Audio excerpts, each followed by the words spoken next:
When anybody mentions New Orleans drummers, your name always comes up. I think that has a lot to do with your versatility. We can hear you playing on rock cuts and blues records and jazz records. And I'd like to cover all those different styles today if we can. Primarily, if we can get into some of the street beats, the second line feels that you're known for. So can we start off with some of those and explain a little bit about the difference? Okay. Well, I'll play a street beat, and it's focusing around a rhythm like a clave that I stick to, and improvising around that. And the clave is a real simple one. It's like 1, 2, 3, 4, bum, bum, bum, bum, bum. You know, that simple standard clave, except that it's in a more marching type thing and a looser feel. But that's basically the focus, the skeleton of the rhythm. So let me just play a little bit of that and improvise off it.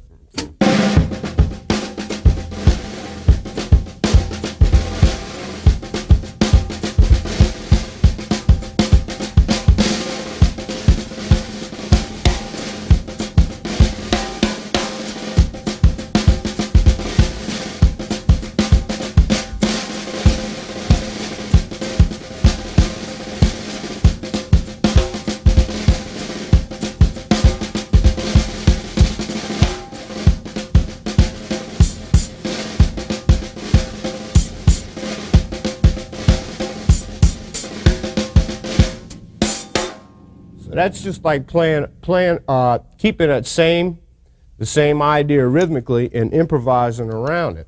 One of the distinctive characteristics I notice is that your sticks are moving around and getting different nuances out of the drum. Yeah. Well, the way I look at the snare drum is I look at it in 3 parts, and I learned this from the old guys, you know, watching them as kids, you know.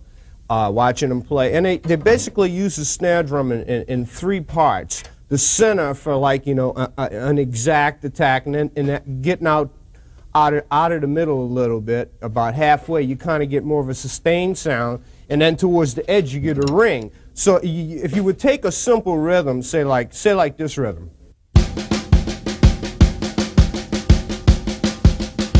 I'm playing it all in the center, but for it to sound more legato and more melodic, I kind of move the sticks out and start to buzz it a little bit towards the edge of the drum and the other 2 sections of the drum. You got this section, and you got this section, and you got the middle.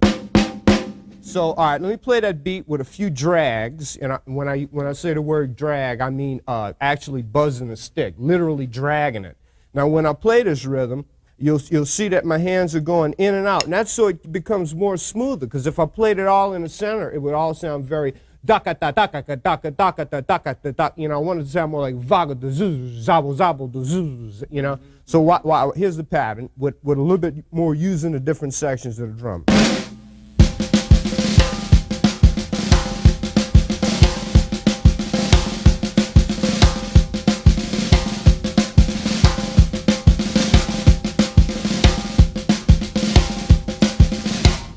I'm kind of moving from the center towards this way and then out a little bit here to get that part. Then I got time happening here.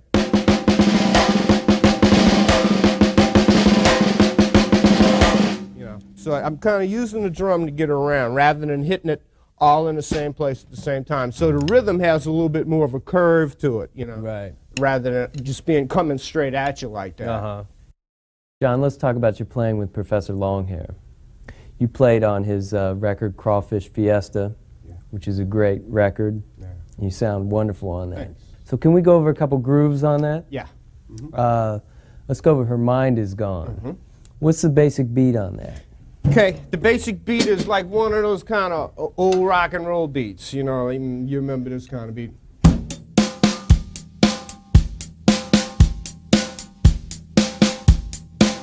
You know, so okay, I'm gonna keep the way I play that tune is I keep that beat happening and I put some ornamentation on it. My right hands are always gonna keep that time going tick tick tick tick tick tick tick tick, and my left hand's always gonna go bop bop brr bop, and because I've been dragged the 4th beat. You know. Okay. But I mean the basic beat is still always gonna be there.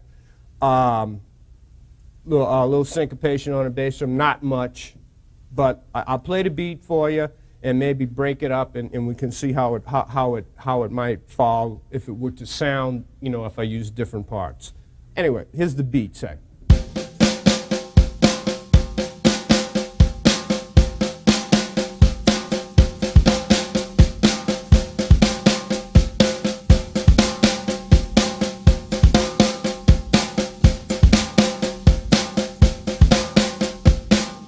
Now with ornamentation and some dragging with the left hand and some dudded ups with the right hand, and I just play still the same beat, still the same clave or beat, whatever you want to call it, but with a little ornamentation. So 1, 2, 3, 4.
So the left drags first, the right follows in there, and you move it around the drum to get the different sound sources. Exactly. Yeah, I want the drum to sing, you know. I want to absolutely use as much of the drum for variations as I can. You know, it's a little more smoother, you know. So I want the drum to sing continuously. And the way to make it sing continuously rather than make each beat come out is to get up in these the parts of the drum where it rings and buzzes a little bit to make it sound more as opposed to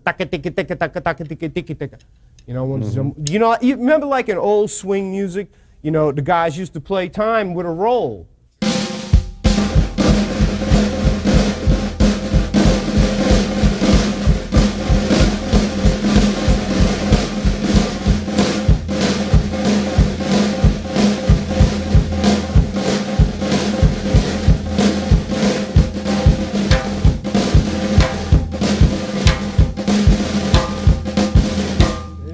playing the style is not too much different from the old swing guys, because they would make a lot out of presses and drags in parts of the drum to keep it buzzing, to keep that continuum going thing. Okay. And so I do the same thing in this to not make it sound so military. You know, I use a lot of looseness. Right. So do you think a predetermined number of bounces in it, you're just going for the sound? Not at all. I'm going by the motion of my arms to remember, like I said, keep the original beat. I'm going by the motion of my arms, and when I get to those parts, I strictly let the stick and the drum work it out together. I just drop the stick on the drum and control the bounces, you know, when to take them away and when to let them go down. Basically relying on the sound of the instrument to make it sound as smooth and legato as possible. Even though I'm playing all of this, I'm wanting to sound like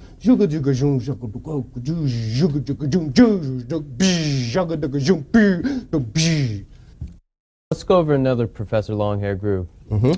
Big Chief. I learned the beat from listening to listening to it on jukeboxes in places. It's strict. Then again, that's just, all the syncopation on this beat, the Big Chief beat, is in the left hand. The right hand's playing straight eighth notes, and the bass drum only plays and 1 and 2 and 3 and 4 and 1 and 2 and 3 and 4 and 1, you know, and the right hand's playing 1 and 2 and 3 and 4 and then the syncopation is with the left hand. I don't know what it looks like written down. I've never tried to see it or tried to write it down, but I just learned it by ear. And the beat goes like this. Okay, 1, 2. Well, we should establish the bass line first, because the bass player plays bum bum bum bum bum tigadum bum tigadum bum bum bum bum bum bum bum tigadum bum tigadum bum bum bum bum bum bum bum, and I just play bum bum bum bum bum bum, and he's playing that bum bum, and then with the left hand I play the syncopation that kind of catches right before every one of those beats. It really gives it a crazy syncopated feel. So listen to it. Here we go. 1, 2, 3, 4.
That's great, and we have a reference point because you're playing straight eights, as you said, and the hi-hat plays on downbeats. You can play quarter notes with the hi-hat, and it works out fine, yeah. Chap, chap, chap, chap.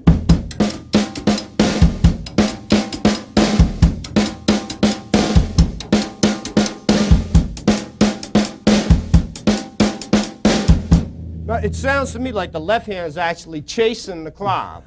You know, the clav is down, down, down, down, bop, bow, to bop. And the left hand's go, pick up, pick up, down, pick up. That's what it sounds like to me. But that's the beat I heard on the record all my life, and I learned it as a kid. So that's a clav, bum, bum, bum. You know, that's sort of a clav. The Latin influence is dominant in all of these beats. And a lot of times in some of the funk beats around here too, you find the reverse clav, the reverse clav that goes 1, 2, 3, 4, 1, bop, bop, bop, bop, 1, bop. You know, a lot of Zigaboo does that a lot too. He'll use this beat and say like, you know, a working in a coal mine going down.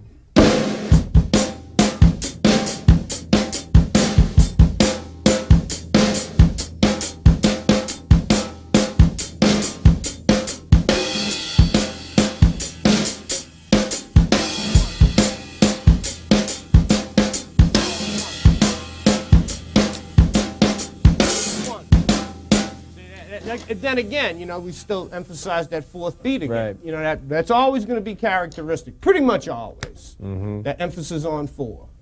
So many of the beats and rhythms that you play draw on other traditions that are in this city. Yeah, you can definitely tell the African and the Cuban influence in the street, in all of the beats. One of the other things that's really unique about New Orleans drumming is all the syncopated figures. Now, you've told me before that you have some exercises that can help people get this together. Could you demonstrate some of that for us? Okay. This is 2 exercises. One's good for like a jazz feel because you're dealing with a triplet. And the other one is good for funk because you're dealing just with an 8th note. Whereas like, an idea here is to have the right hand play straight time and to experiment with upbeats with the other parts of the drum. For example, this will be just keeping the right hand with time on a basic rock beat, but then starting to use upbeats. Like, for example, this will be down. 1 and 2 and 3 and 4 and 1 and 2 and 3 and 4 and 1 and 2 and 1 and 2 and 1 and 2 and 1 and 2 and 1 and 2 and 1 and 2. Now here's the basic beat, right?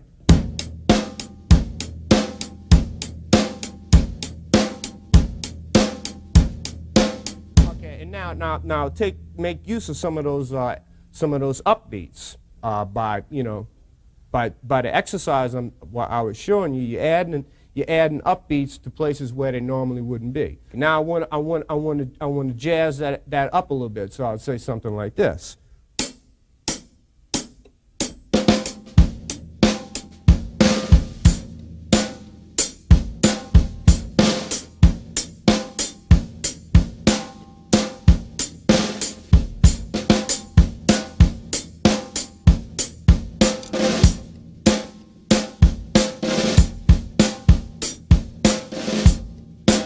Messing with the upbeats. Now, to loosen yourself up with triplets from, most drummers have a habit of always playing on a downbeat when they're playing like a jazz rhythm. For example, you say 1, 2, or 1, 2, 3, 4. They always hit that 1. An exercise to get your limbs away from automatically hitting on downbeats to create more of a syncopated thing. You take a triplet and bust the triplet up in different parts of your body. For example, as in the other exercise, the right hand still plays the basic time. And then you're thinking triplet, 1, 2, 3, 1, 2, 3, 1, 2, 3, 1, 2, 3. And with that, I'll break the snare drum on 2, the bass drum on 3. Then reverse that, the bass drum on 2, the snare drum on 3. The hi-hat on 2, the snare drum on 3. In all the variations. Okay. So it sounds like this. 1, 2, 3, 1, 2, 3, 1, 2, 3, 1, 2, 1, 2, 1, 2, 3, 1, 2, 3, 1, 2, 3. Variation. 1, 2, 3, 1, 2, 3. Mixed up. 1, 2, 3, 1, 2, 3, 1, 2, 3, 1, 2, 3, 1, 2, 3, 1.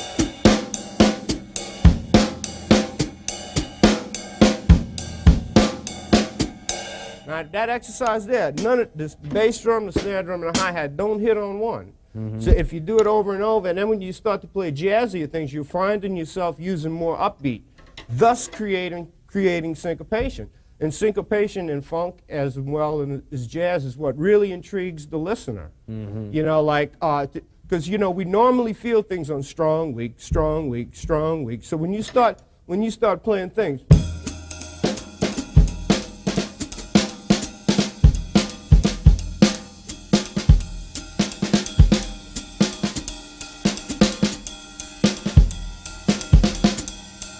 you're getting in between all the beats, and that's sort of like what the syncopation you create with that is what really makes the listener feel dancey. You know, it's to be able to, like, you know, to have a control over syncopation to where you can take it and throw it away at different places and throw it around is really what gets the listener to dance, you know, because what you're doing is you're taking naturally strong beats and using anticipations on the upbeat and emphasize them, and that's what you know makes the listener feel more danceable.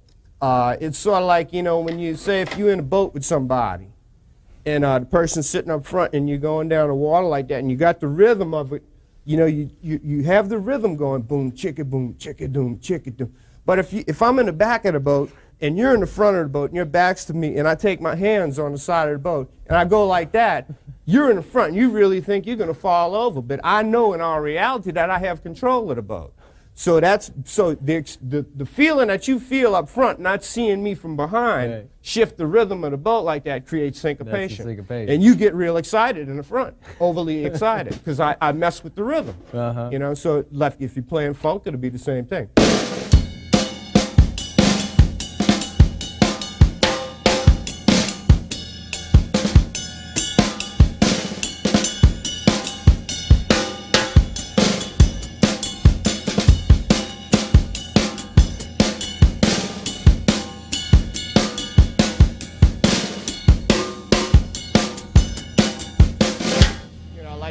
You know, messing around. It's like, you know, rocking.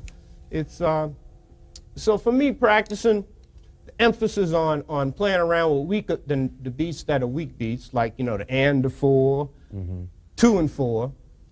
4 is a weak beat, you know, and it's also quite emphasized in like the music around here, you know, like even in the old street things, you know, they emphasize beat 4, usually of a 2-measure pattern. Say 1, 2, 3, 4, 1, 2, 3, 4, 1, 2, 3, 4, 1, 3, 4, 1, 2, 3, 2, 3, 4, 1, 2, 3, 4, 1, 2, 3, 4, 1.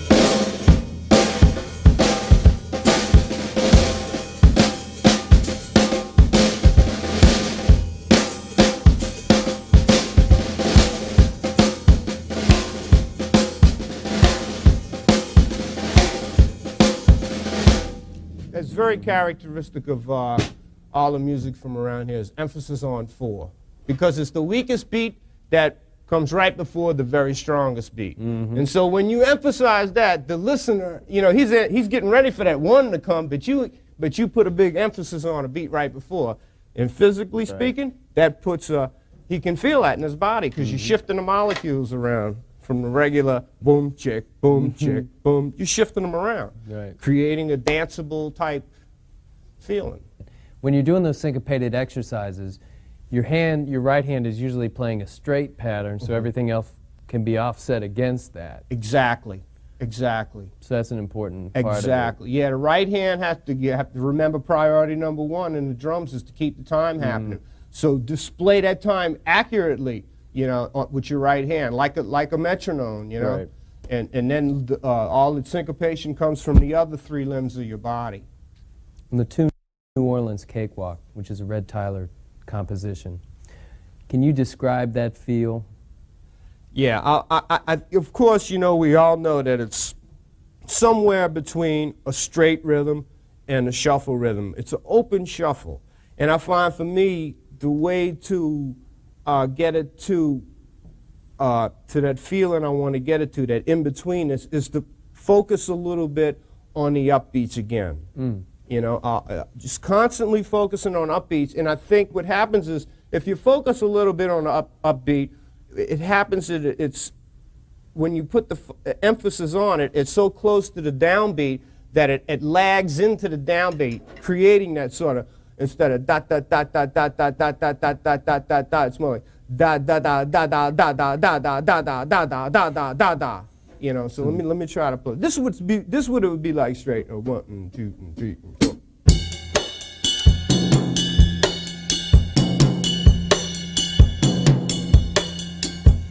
And this is what it would be like as a shuffle.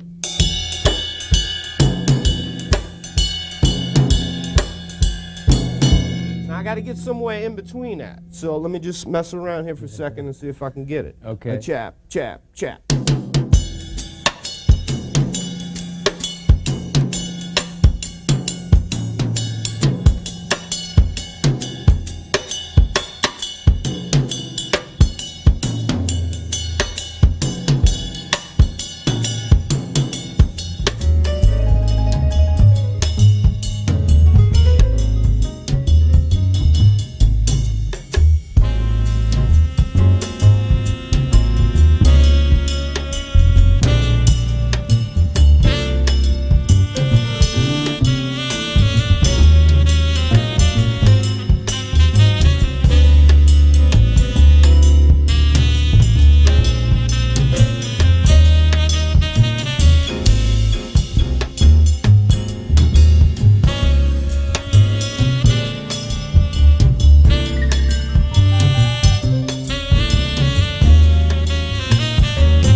Always keep triplets in mind for to make sure it stays a little loose, that it doesn't get too straight. Depending on the person, you know, you have to come up with your own little things that work for you to loosen it up.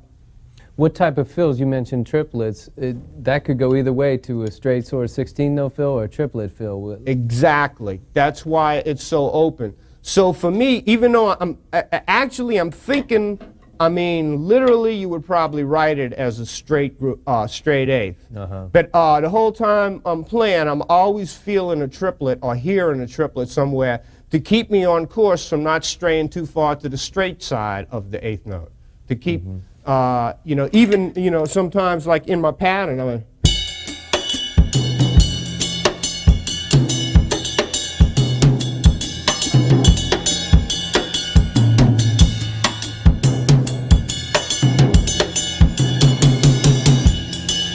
sometimes, you know, when you do bring out the straight eighth notes, if you bring them out at the right time, that could really serve as a pickup and a release, you know, creating a little tension and release, you know, just like the harmonic motion of that tune, Cakewalk. It has really pretty harmonies. And if you put those straight eighth notes at certain places, it kind of lifts the tune up into the next change, you know, because it has all these nice connecting type changes, you know. Right. I really try to think of both grooves at the same time, or be able to feel both grooves at the same time, or be able to go in either groove, whether it be the straight groove or the triplet groove. That's why I really, you know, can't stress enough about learning how to manipulate and use upbeats, syncopated beats. Right. You know, those exercises can, if you do them for 20 minutes a day, eventually they start seeping into you, you know, and it becomes part of you. And it's so important to play, you know, to be able to have that controlling ability to rock the boat without making it capsize, you know what I mean? The more the boat rocks, the more fun it is, you know? But it's not fun to flip over. Let's talk about your jazz influences. You're a very strong jazz player as well. Who were some of the drummers that were influential in developing your style? Around town, it was definitely James Black and David Lee. Because I was a very young teenager, and they had both of the abilities to play funk as well as jazz. Very good jazz players, actually. So I was influenced by them because they were right here, and I could go different places and listen to them play. And they also were able to incorporate that street approach to the drum because they're from here, you know. So I think when I was young, I really realized the relationship between marching street type snare drumming and applying it to, say, jazz or rock funk or whatever, you know. So I actually I could hear those elements in their playing, you know, in their jazz playing. So they were like the jazz influences, you know, as well as the approach to playing on the snare drum. I learned a lot of things about composition and how to play in a tune orchestrally from James Black. He was real good at playing a tune like a composition, and the parts he would play I found to be quite orchestral and meaningful, you know, almost like he was playing a small orchestra to set. You know, he was using the different timbres and approach to the set like a small orchestra. You know, I mean, the drums have a great ability to be very soft and very loud. You know, so you should take advantage of the extreme range that you can play on the instrument, and that definitely encompasses playing jazz a lot of times because you have to play soft and delicate, and things like that sometimes. As well as using mallets and different brushes. Absolutely. Could you demonstrate going back and forth between like a jazz feel, let's say, and a second line feel on the snare drum? Here we go.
Just like, you know, tripping back and forth from playing a funk groove to a swing groove. What about your composition, New Day? This is kind of a tango feel. Well, okay. I don't know if it's it sounds like a tango to me. That's why I call it a tango. And I like to play that beat, that kind of beat. As far as the tune goes, though, It's just a 32-bar tune. It really can be played anyway. Okay. As a matter of fact, when we do play the tune, I often shift from the tango feel to sort of a rock quarter note feel, and then usually double time it into a jazz feel. So let me play a little bit of that, Okay. and you can like see how it relates. But basically, it starts out in the melody and the drums as a tango feel, So, and then as we improvise, it gets a little funkier, and then eventually we go to swing and then come back down, just like we went up. So, okay, let me see if I can mess with that a little bit. Zing, ding, ding, ding.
I think it's pretty good that I started out playing Dixieland. Who were the drummers that you used to go see play that style? There was a guy named Jack Sperlin who used to play around with Al Hurt and sometimes with Pete Fountain. I saw him a little bit as a youngster. He had really good rudimental chops, and he could like fit that street thing very well into Dixieland. And I saw him play. He had really nice facility, and because he was an older man, he really knew about how to make rolls swing. He could play time with just playing rolls on a snare drum, you know. I watched him as a Dixieland drummer. My teacher, who was a great teacher, I only had this one really teacher who I had between the ages of 12 and 17. His name was Charles Sewer, and he taught me, he made sure that I knew all kind of Dixieland beats to play, because I was playing like in kid Dixieland bands when I was about 13 years old, be all kids, you know. And so he taught me lots of good, solid Dixieland approaches, you know, to keep the time happening and be able to play different fills and stuff. And he exposed me to bebop. He exposed me like when I was around 14 years old. He exposed me to like Charlie Parker and who's that drummer? Shadow Wilson.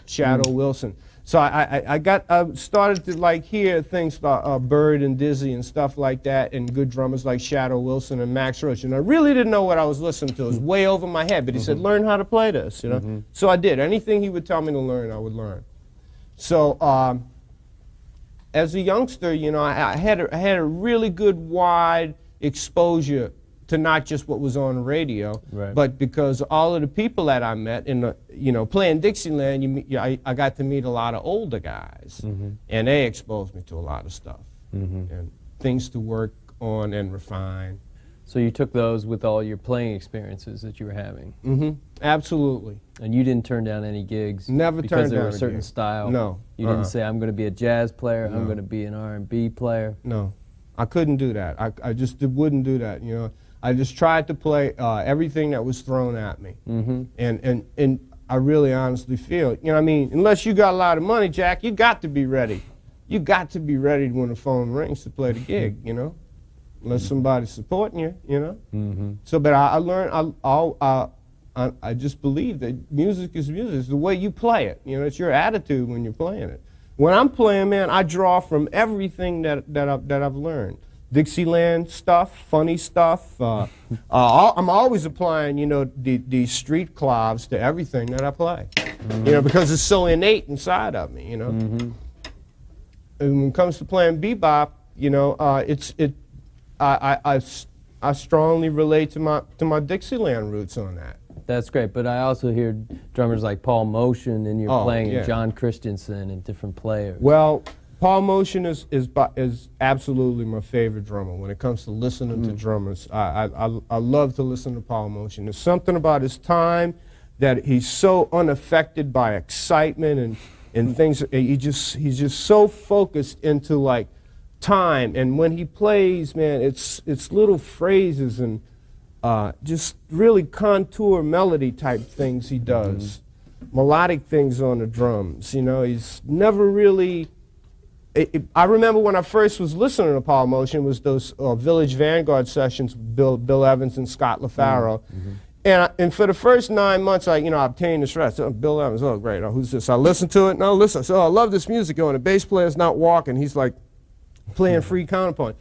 I mean, months went by before I even realized who's the drummer, what's the drummer playing. It was so subtle, you know, that it took me for a long time as a youngster to really even want to listen to the drums. And then when I said, wow, man, all of this music's going on, and he's like right there, you know. He really created a beautiful cushion, a sheet of rhythm for you know, Scott and Bill Evans to play over all of that counterpoint, you know. And he would just, breaking up the cymbal rhythm, he reminded me a lot of, with them, you know, Kenny Clark and stuff, you know.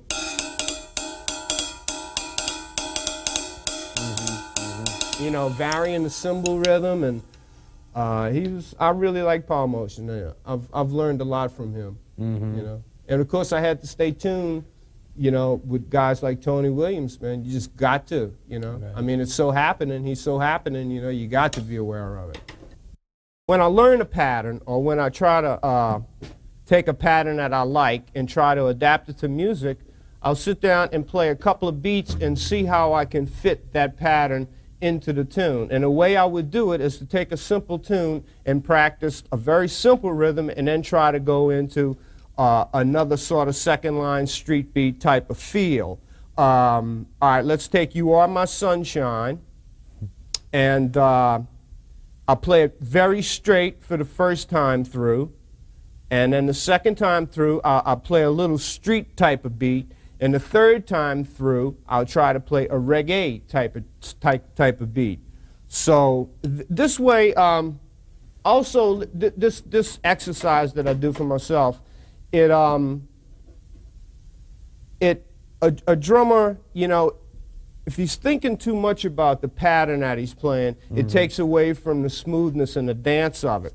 So by using your mind, your mind and your mouth to sing a song, you're sort of creating another thing to concentrate on. That way, you'll have to have your hands and your feet doing a beat automatically. So that's the whole point of practicing something like this, is because you're forcing yourself to get the sound out of your mouth and keeping the context and the time of the tune happening, and switch from beat to beat, you know, the 3 different beats. Right. Let me try to demonstrate it. 1, 2, 3, 4, 1. You are my sunshine, my only sunshine. You make me happy when skies are gray. You never know, dear, how much I love you. Please don't take my sunshine away. You are my sunshine, my only sunshine. You make me happy when skies are gray. You'll never know, dear, how much I love you. Don't take my sunshine away. You are my sunshine, my only sunshine. You make me happy when skies are gray. You'll never know, dear, how much I love you. Please don't take my sunshine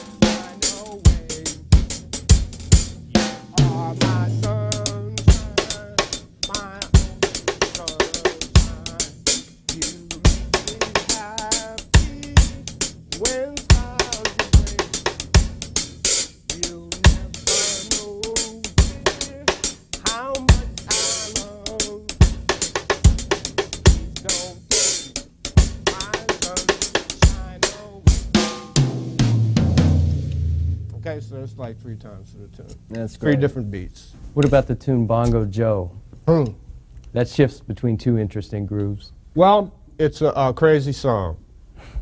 When James brought the tune in, you know, I found the tune's based on 2 sections with a little turnaround trip at the end of the second section. I found the tune really like 2 different parts, man. You know, well, the first part is in one tonality for sure, the second part in another. But just the melodies, the beats, and everything, I'm going to take a chance and label it. All right. But like I said, my labels are not very accurate, you know. I approach it like a Zydeco beat on the first part of the tune, or like a Cajun beat. Let me just play a little bit of like a Cajun beat.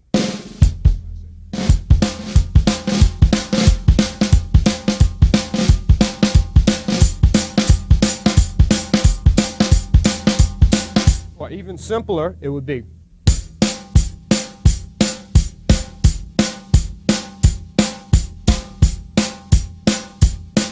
Okay, now what I do is I just kind of jazz it up, put it on the snare drum a little bit, add some roughs and drags, you know, like street things, move around different parts of the drum for different sound, and I come up with this kind of beat.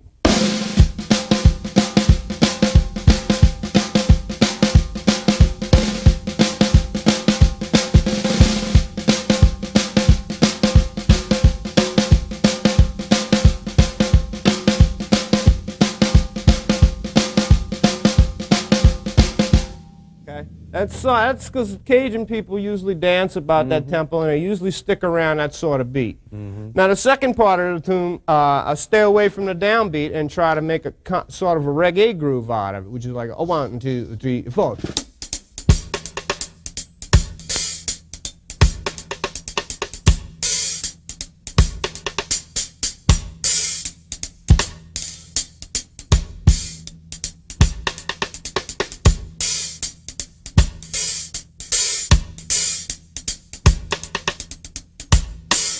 stuff like that. So now with the two beats together, the tune, if I make a smooth enough transition, the tune it sounds like it has two balanced halves to me anyway, because the first half of the tune with the Zydeco beat in it, that's very downbeat oriented, and it also has a boom taka, boom taka, boom taka. And the reggae groove that I switched to is half the tempo, and the backbeat is on the other part, another emphasis. So let's see what it sounds like when we mix them.